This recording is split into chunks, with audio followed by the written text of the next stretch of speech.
Attorney Jazz of Jazz Talks Law, and you are here because you are preparing for the bar exam. Hey everyone, it's Attorney Jazz, and I'm creating this video for those of you who are embarking upon your bar prep studies. You've graduated law school. I'm so proud of you. And now you have the bar exam ahead of you. So for those of you who are kind of like, wait, why is she talking about the bar exam and not LSAT? So in the past year, I've grown a huge following that consists of not just future lawyers who are in the pre-law stage, but also future lawyers who are in law school and now graduating law school. So Jazz Talks Law is really growing, and I'm so happy to be here to help everyone, whether you are pre-law, in law school, or graduating law school. So that's why I'm creating this bar prep video. Now, of course, if you are pre-law, you should not be watching this video right now, but I know some of you are going to stick around. But I will say this. Bar prep is not what you should be thinking about right now. You should not be thinking about bar prep until like your second year law school. Like, can we get into law school first? Like, can we one step at a time, okay? All right, so really quickly, a little bit about me and my bar prep journey.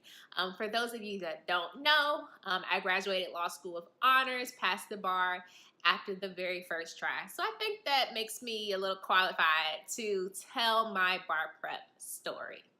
All right, so while in law school, everyone will suggest for you to take all of the bar prep courses. So your first year of law school, you're going to come across courses that are tested on the bar exam.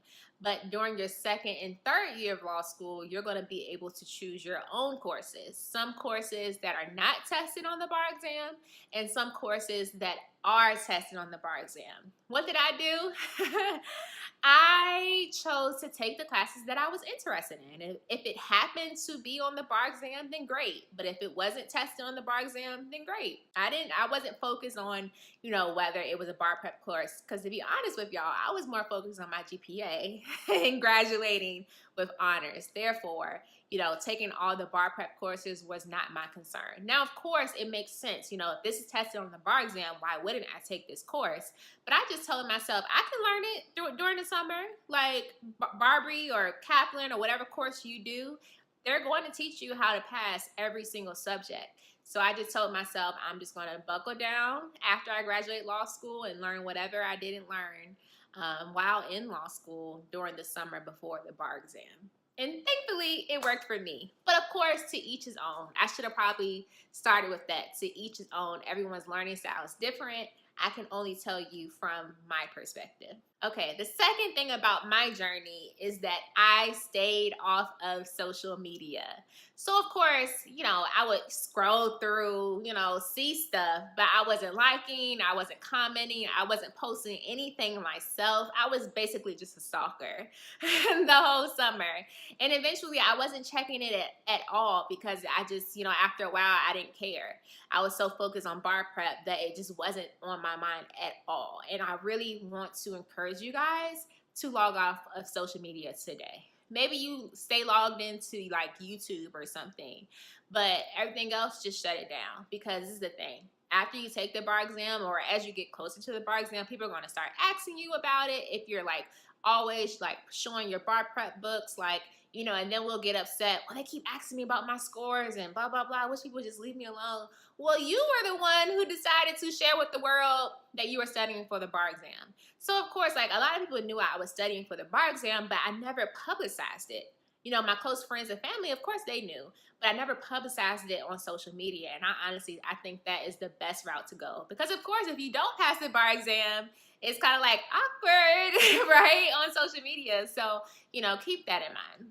Third, I was a Barbary class liaison. I forgot the exact title, but basically I had to be there for every class to turn the lights on, to get the video lecture started, to greet our guest lecturers. Like, I had to be there every class. And of course, I got a few coins at the end, and that was very helpful. But the cool thing about it was that, we had our classes at Emory Law School. And since I had to be there in a working capacity, it helped me with being there on time. It helped me with being there, period. And of course, I didn't have to do anything like once the lessons actually started. It was just more so like set up and clean up type of thing. And it was me and two other liaisons, and we just divvied up the few little things that we had to do. And it was really simple. It was a quick, easy way to make a few extra coins. So I would definitely do that if I were you.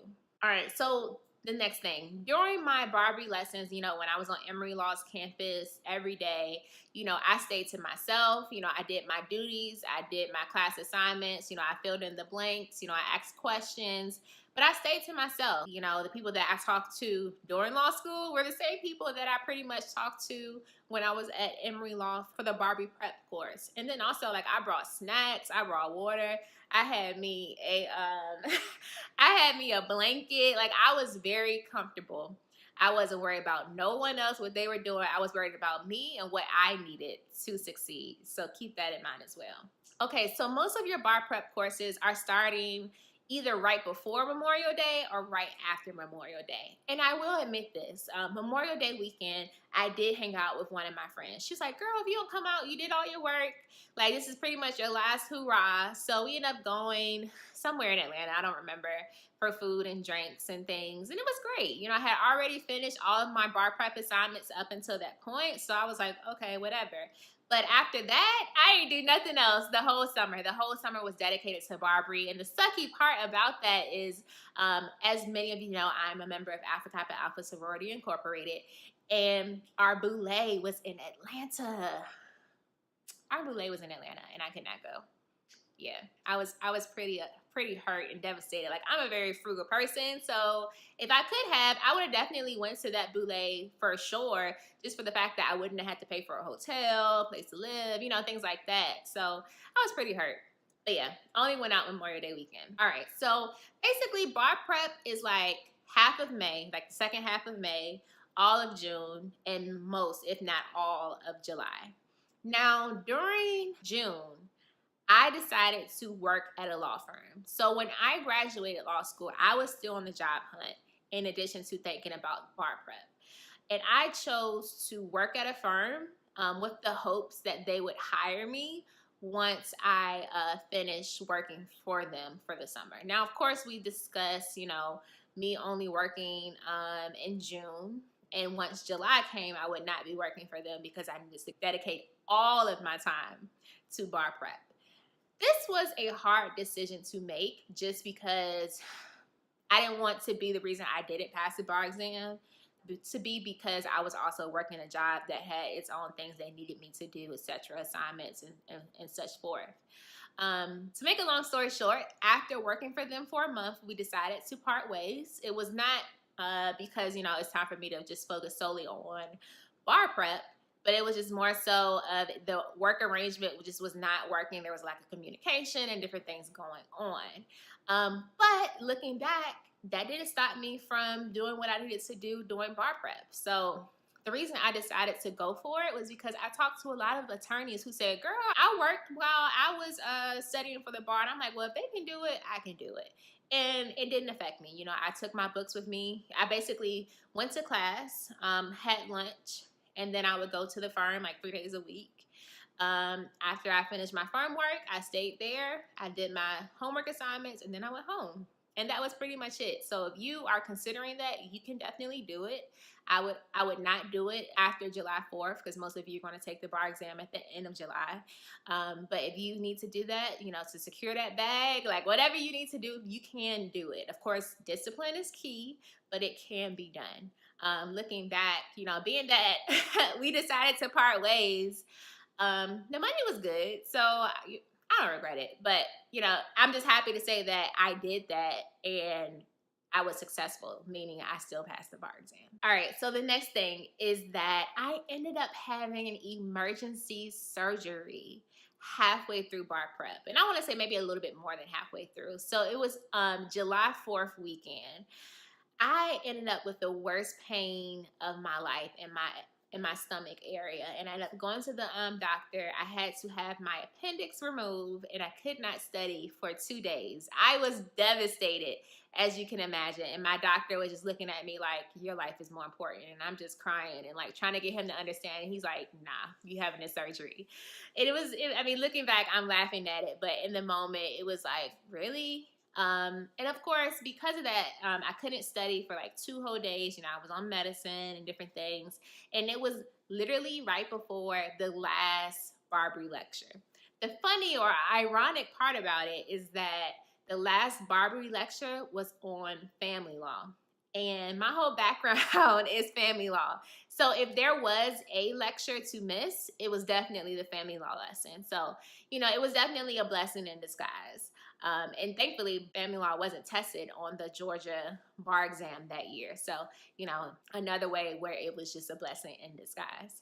And the other good thing is that up until that experience where I had to have emergency surgery, I had kept up with all of my assignments. So I literally only got put back by 2 days. And of course, I was able to, add on more assignments to the following days and catch up on my work.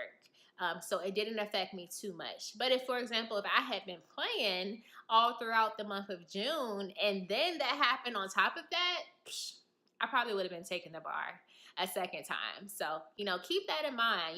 Work hard, work every single day.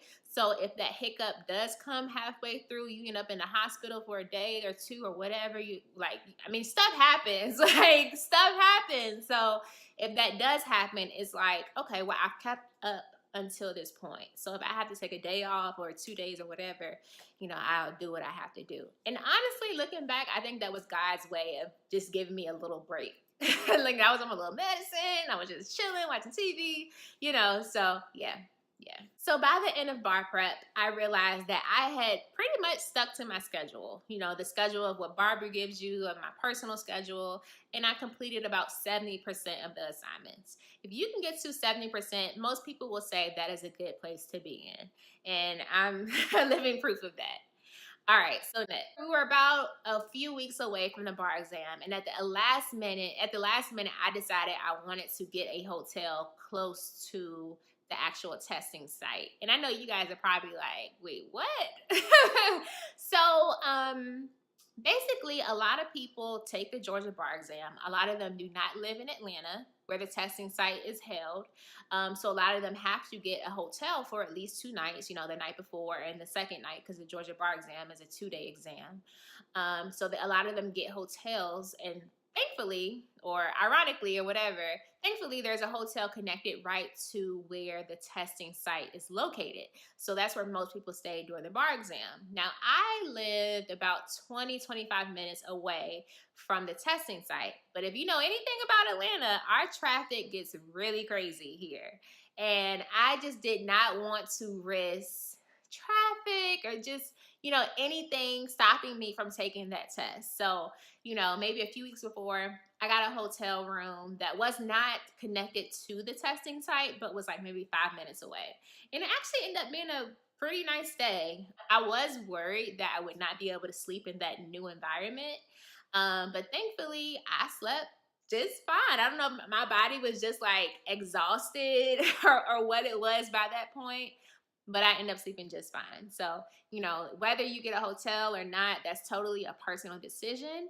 A lot of law students, they have already booked their bar exam hotel room like a year in advance. Like, it's serious. So that's definitely something you want to be thinking about. So on test day, I stayed to myself. I was in my car before the test started. I was in my car during lunch break. Like after the first day was over, I went to my car. I went back to my hotel. I didn't want to talk to nobody. I just stayed to myself, because you're going to come across a lot of nervous test takers. Those who are just talking or who want to flex their little muscle. Like, you're going to come across a lot of those people. So my best advice is just to find a quiet corner where a lot of people are not, and just stay there until they call everyone into the testing location. So after the bar exam, the 2-day exam in Georgia, I was so relieved. And to celebrate, I went to Vegas. So bar exam was like the end of July, And like maybe a week or two later, me and some of my close college friends, we went off to Vegas and had the time of our life.